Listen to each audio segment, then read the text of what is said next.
Lagi bahas tugas kuliah nih tentang perilaku analis kesehatan. Kalian tahu nggak sih sebenarnya perilaku analis kesehatan itu? Menurutku, perilaku analis kesehatan itu bagaimana cara kita bekerja dan bagaimana kita berinteraksi dengan pasien gitu loh. Betul, tapi kan nggak cuma itu. Perilaku analis kesehatan juga termasuk bagaimana cara kita untuk menjaga kerahasiaan data pasien, menerapkan sterilisasi keamanan laboratorium, menjaga kebersihan, dan sterilisasi alat. Iya, perilaku itu penting untuk analis kesehatan, apalagi kita berhadapan langsung dengan sampel biologis pasien. Jadi harus lebih berhati-hati dan bertanggung jawab. Setuju, perilaku kita harus sesuai dengan kode etik profesi dan kita sebagai ATLM harus profesional dan menjunjung tinggi nilai moral. Wah, benar tuh. Apalagi perilaku analis kesehatan itu juga harus berkembang loh seiring dengan kemajuan teknologi dan ilmu pengetahuan. Kalian semua benar. Perilaku analis kesehatan itu juga harus berfokus pada keselamatan pasien, baik berupa penanganan sampel, interpretasi hasil, komunikasi dengan dokter atau tenaga medis lainnya. Wah, pada serius nih kalian ngobrolnya. Tapi dari obrolan yang Ibu dengar tadi, kalian itu sebenarnya sudah menyentuh inti penting dari pengertian ruang lingkup ATLM itu sendiri. Nah, ruang perilaku ATLM itu sangat kompleks dan juga penting dalam menjaga kualitas pelayanan masyarakat. Bu, boleh dong kami tanya seputar ruang lingkup perilaku analis kesehatan? Tentu ruang lingkup perilaku analis kesehatan itu sangat luas, mulai dari penanganan sampel, kemudian juga penggunaan alat dan reagen, komunikasi kita kepada pasien, dan kita juga harus belajar lebih banyak dari mengikuti seminar-seminar yang ada. Wah, berarti kita harus memperhatikan banyak aspek ya Bu untuk menjalankan profesi analis kesehatan.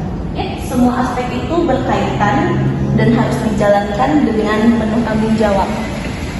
Jadi perilaku analis kesehatan itu bukan hanya teknik laboratorium, kan? Tapi juga tentang etika, komunikasi, dan profesionalitas kita sebagai nakes analis kesehatan. Jadi perilaku analis kesehatan itu harus selaras dengan kode etik dan juga moral-moral. Wah, terima kasih ya Bu Puan, penjelasannya sangat membantu. Sama-sama.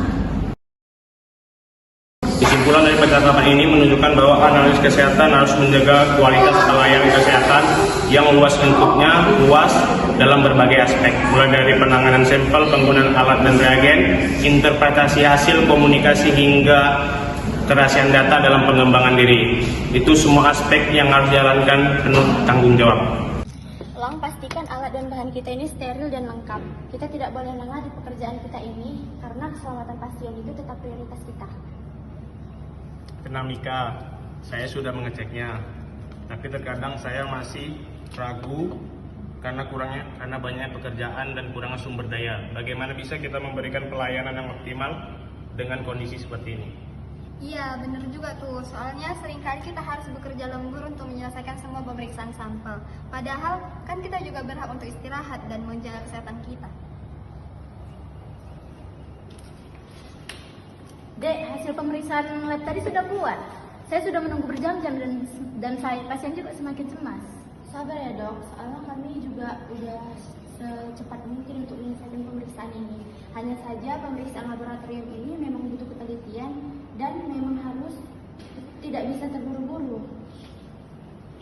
Dok, saya tahu kecemasan Anda, tapi juga Anda harus memahami bahwa di laboratorium ini memiliki standar operasional yang harus dijalankan. Kami sudah berusaha semaksimal mungkin untuk memberikan pelayanan yang cepat dan tepat. Nah, jangan lupakan hak pasien untuk mereka mendapatkan informasi kesehatannya. Mereka juga berhak dapat hasil pemeriksaan lab mereka. Ada apa ini? Kenapa suasananya jadi tegang begini?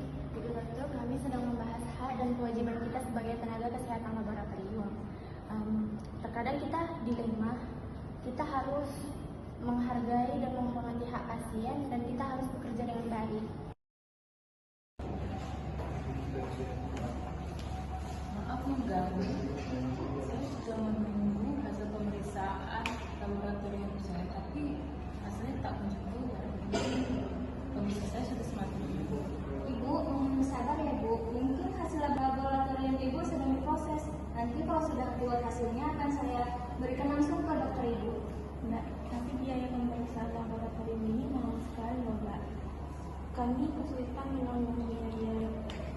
Pak Soya, apakah ada program bantuan kesehatan untuk pasien yang kurang mampu?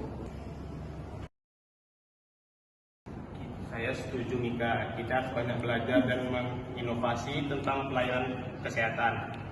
Yang hal yang terpenting kita harus bekerja sama untuk menyelamatkan nyawa pasien. Benar, saya sudah coba cari cara untuk meningkatkan pelayanan laboratorium dan juga memotong biaya kesehatan bagi pasien yang kurang mampu. Jadi saya harap kita bersama bisa meningkatkan kualitas dan pelayanan kita bagi semua pasien. Bu Direktur, dari peristiwa ini kita bisa lihat kita menjalankan tugas itu kompleks. Jadi kita harus menjalankan tugas itu harus tidak mengabaikan pasien dan kita harus profesional dan berdedikasi.